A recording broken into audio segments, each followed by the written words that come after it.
الحمد لله رب العالمين والعاقبة للمتقين الصلاة والسلام على أشرف الأنبياء والمرسلين اما بعد.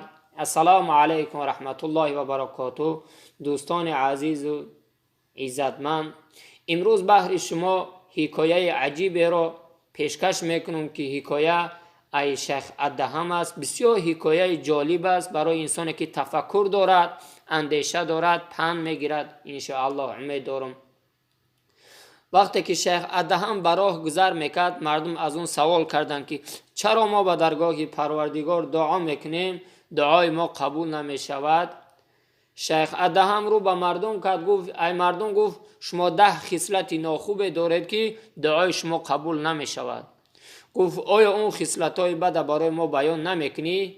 شیخ ادهم رحمه الله در جواب اونها گشت و گفت یکم خصلت بد شما این است که شما پروردگار را میشناسید لکن او را چکو نمیکنید؟ عبادت نمیکنید. الله را میشناسید لکن او را عبادت نمیکنید. این هم یک مرضی است که امروزه اکثر مسلمان ها الحمدلله میگن مسلمان هستم لکن عبادت نمیکند. این یکم خطاگیتون. دوم چیز گفت پیامبر را میشناسید لکن پیرو سنت رسول الله صلی الله علیه وسلم نیستید. گفت از سنت پیامبر دور هستید.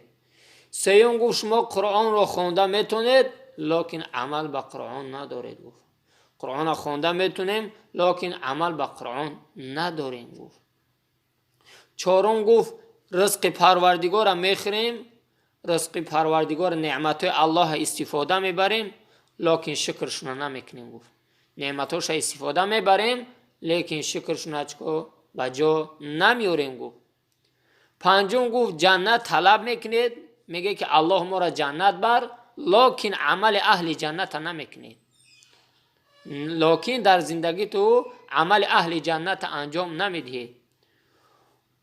گفت از دوزخ به سوی خدا پناه میبرید لکن در دنیا عمل اهل دوزخ میکنید. به زبان میگه خدا ما را از دوزخ نجات بده لکن عمل اهل دوزخ میکنید. گفت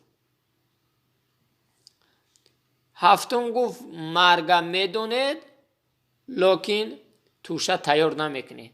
میدونید که مرگ به بالاتون میآید لکن توشه تیار نمیکنید. گفت قبر میبینید، مردن مردم رو میبینید لکن مردن خودتو دیادتون نمیزنه. گفت قبرستان میره مرده مردم رو میبینید، مردن خودتون دیاد نمیزنه. گفت نهم گفت عیب مردم رو جویا میشوید. گفت عیب مردم رو در نظر تو میبینید لکن از عیب خودتو غافل هستید.